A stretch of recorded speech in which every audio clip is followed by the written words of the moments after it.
ఎప్పుడైనా సరే శాంతి చర్చలు జరిగితే బాగానే ఉండేది, కానీ అలా కాకుండా శాంతి లేదు ఏం లేదు అని చెప్పేసి యుద్ధానికి కనుక దిగారు అంటే ఖచ్చితంగా రెండు వైపులు భారీ నష్టం కలిగింది.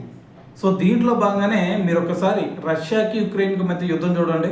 2022 నుంచి స్టార్ట్ అయితే 2022 నుంచి ఇప్పటి వరకు రష్యాకి సంబంధించినటువంటి ఎంతమంది సైనికులు చనిపోయారు తెలుసా? ఏకంగా 5 లక్షల మంది.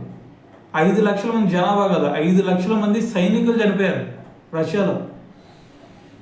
సో మరి ఇంకో పక్కన చూస్తే మరి ఉక్రెయిన్కి సంబంధించినటువంటి సైనికులు ఎవరు చనిపోలేదో పోయి అంటే రీసెంట్గానే కదా జెలెన్స్కీ కూడా దీని గురించి ఒక అనౌన్స్మెంట్ ఇచ్చాడు. మరి వాళ్ళ సైనికుల్లో దాదాపు 55,000 మంది చనిపోయారు అని చెప్పేసి. అయితే మరి అటువైపు రష్యాలో మరి 5 లక్షల మంది చనిపోయారు పోయా. మరి దాని గురించి ఏమైనా పుతిన్ ఏమైనా మాట్లాడా అంటే పుతిన్ ఇంకా అఫీషియల్గా దీని గురించి అయితే మాట్లాడేది లేదు. కాకపోతే మనకు వచ్చినటువంటి అప్డేట్ ప్రకారం ఏంటంటే 5 లక్షల మంది సైనికులు చనిపోయారంట రష్యాకి సంబంధించి. సో మరి అది మాత్రమే కాదు, ఇంకా అక్కడ ప్రాణ నష్టాలు, దాని తర్వాత ఇంకా ఆస్తి నష్టాలు ఇంకెంత జరిగాయో చూడండి. సైనికులు ఎంతమంది చనిపోతే ఇంకా దేశంలో ఇంకెంతమంది చనిపోయి ఉంటారు అర్థం చేసుకోండి ఒకసారి. సో కాబట్టి ఎప్పుడైనా సరే శాంతి చర్చలతో ముందుకెళ్ళడం అనేది ఉత్తమం అనే చెప్పాలి ఇటువంటి యుద్ధాల కంటే.